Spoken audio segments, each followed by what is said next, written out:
പാലക്കാട് ജില്ലയിൽ വരും ദിവസങ്ങളിൽ ഉഷ്ണതരംഗ സാഹചര്യമുള്ളതായി കേന്ദ്ര കാലാവസ്ഥാ വകുപ്പ് മുന്നറിയിപ്പ് നൽകി.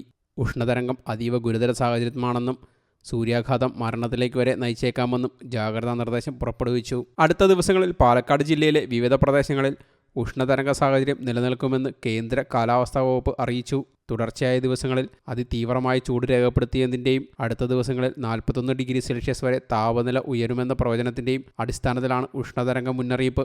ജനങ്ങൾ ജാഗ്രത പാലിക്കണമെന്ന് ദുരന്ത നിവാരണ അതോറിറ്റി ചെയർമാൻ കൂടിയായ ജില്ലാ കളക്ടർ ഡോക്ടർ എസ് ചിത്ര അറിയിച്ചു. പാലക്കാട് ജില്ലയിൽ കേന്ദ്ര കാലാവസ്ഥാ വകുപ്പ് ഉഷ്ണതരംഗം പ്രഖ്യാപിച്ചിരിക്കുകയാണ്. പാലക്കാടുകാരോട് ചൂടിനെ പറ്റി പറയേണ്ടതില്ല എന്നറിയാം. എങ്കിലും ലളിതമായിട്ട് കാണാവുന്ന ഒരു അവസ്ഥയല്ല നിലവിലുള്ളത്. പല ദിവസങ്ങളിൽ സാധാരണ കാണുന്നതിനേക്കാൾ കൂടുതൽ ചൂട് മനുഷ്യ ശരീരത്തിന് താങ്ങാവുന്നതിൽ കൂടുതൽ വരുമ്പോഴാണ് ഉഷ്ണതരംഗം പ്രഖ്യാപിക്കുന്നത്.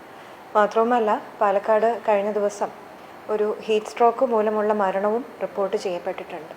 അതുകൊണ്ട് പ്രത്യേക കരുതലെടുക്കുക. പുറത്തിറങ്ങാൻ ഉള്ള സാഹചര്യം കഴിയുന്നതും ഒഴിവാക്കുക. ദാഹം തോന്നുന്നില്ലെങ്കിൽ പോലും ഇടയ്ക്കിടയ്ക്ക് വെള്ളം കുടിക്കുക. ചെരുപ്പ്, കുട മുതലായവ ഉപയോഗിക്കുക.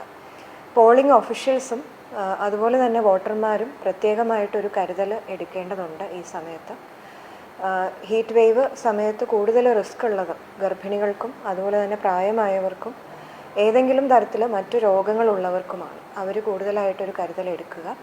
നിങ്ങളുടെ എല്ലാ വിധത്തിലുള്ള ബുദ്ധിമുട്ടുകളും ഒഴിവാക്കി വോട്ടിംഗ് സുഗമമാക്കുന്നതിനുള്ള എല്ലാ നടപടികളും ജില്ലയിൽ എടുത്തിട്ടുണ്ട്. നമ്മുടെ ഇപ്പോഴത്തെ ഈ ഒരു ഉഷ്ണതരംഗ അവസ്ഥ പ്രമാണിച്ച് എല്ലാ പോളിംഗ് സ്റ്റേഷനുകളിലും പന്തലുകൾ ഇടാനും അതുപോലെ തന്നെ കസേരകൾ ഒരുക്കാനും നിർദ്ദേശം കൊടുത്തിട്ടുണ്ട്. എല്ലാ പോളിംഗ് സ്റ്റേഷനുകളിലും തന്നെ ORS പാക്കറ്റുകൾ കൊടുത്തിട്ടുണ്ട്. നിങ്ങൾക്ക് എന്തെങ്കിലും ആവശ്യം വന്നാൽ അവിടുന്ന് ആവശ്യപ്പെട്ടാൽ അത് തരും. നമ്മളെല്ലാ പോളിംഗ് സ്റ്റേഷനിലും സ്റ്റുഡൻറ്റ് കാഡറ്റ്സ് അതുപോലെ തന്നെ NSS വോളണ്ടിയേഴ്സിനെ അറേഞ്ച് ചെയ്തിട്ടുണ്ട്. പ്രായമായവർക്കും അതുപോലെ തന്നെ ഫിസിക്കലി ഡിഫറൻ്റ്ലി ഏബിൾഡ് ആയിട്ടുള്ളവർക്കും ക്യൂ നിൽക്കാതെ തന്നെ വോട്ട് ചെയ്യാൻ പറ്റും. അതിനുള്ള സൗകര്യം നമ്മുടെ വോളണ്ടിയേഴ്സ് തന്നെ നൽകും. ആവശ്യപ്പെടുന്നവർക്ക് സാക്ഷം ആപ്പ് വഴി ആവശ്യപ്പെട്ടവർക്കൊക്കെ വീൽ ചെയർ സൗകര്യം ഒരുക്കുന്നുണ്ട്. ഏതെങ്കിലും തരത്തിൽ ഒരു ശാരീരിക ബുദ്ധിമുട്ട് തോന്നിയാൽ അവിടെ വോളണ്ടിയറിനെയോ അല്ലെങ്കിൽ BLOയെ സമീപിക്കുക. അവർ എല്ലാ വൈദ്യസഹായ കേന്ദ്രങ്ങളിലും ഓരോ പോളിംഗ് സ്റ്റേഷനും അടുത്തുള്ള PHCകൾക്ക് അലേർട്ട് കൊടുത്തിട്ടുണ്ട്. ഉടനടി തന്നെ അവർ വൈദ്യസഹായം നിങ്ങൾക്ക് എത്തിച്ചു തരും. പന്തലും അതുപോലെ തന്നെ ക്യൂ ഉണ്ടെങ്കിൽ വെയിറ്റ് ചെയ്യാനുള്ള സൗകര്യമുണ്ട്. ഇനി ക്യൂ ഒഴിവാക്കി പോകാനുള്ള സംവിധാനവും നമ്മൾ ഒരുക്കിയിട്ടുണ്ട്. info.pkd.gov.in എന്ന വെബ്സൈറ്റ് നോക്കിയാൽ അല്ലെങ്കിൽ അതുവഴി ഒരു ആപ്പ് ഇൻസ്റ്റാൾ ചെയ്ത് കഴിഞ്ഞാൽ നിങ്ങൾക്ക് അപ്പോൾ ഓരോ പോളിംഗ് സ്റ്റേഷനിലെയും ക്യൂ നിലവാരം അറിയാൻ പറ്റും. അപ്പോൾ ചൂട് കൂടുതലുള്ള സമയത്ത് ക്യൂ എങ്ങനെയാണ് എന്ന് നോക്കിയിട്ട് പോളിംഗ് സ്റ്റേഷനിലേക്ക് പോവുക. കഴിയുന്നതും ചൂടാവാൻ നിൽക്കാതെ വളരെ നേരത്തെ തന്നെ പോളിംഗ് സ്റ്റേഷനിലെത്തി വോട്ട് ചെയ്യുക. ചൂടാണ് എന്ന് കരുതി നിങ്ങളുടെ വോട്ടവകാശം ഉപയോഗിക്കാതിരിക്കരുത്. ഉഷ്ണതരംഗം അതീവ ജാഗ്രത വേണ്ട സാഹചര്യമാണ്. പൊതുജനങ്ങളും ഭരണേതര സംവിധാനങ്ങളും വേണ്ടത്ര ജാഗ്രത പാലിക്കണം.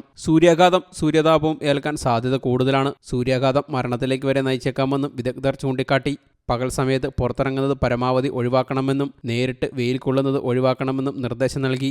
ഏതെങ്കിലും ആരോഗ്യ പ്രശ്നങ്ങൾ നേരിട്ടാൽ ഉടൻ വൈദ്യസഹായം തേടണം. ആരോഗ്യ വിദഗ്ധരും കാലാവസ്ഥാ വകുപ്പ് നൽകുന്ന നിർദ്ദേശങ്ങൾ പാലിക്കണമെന്നും അദ്ദേഹം അറിയിച്ചു. News desk you talk.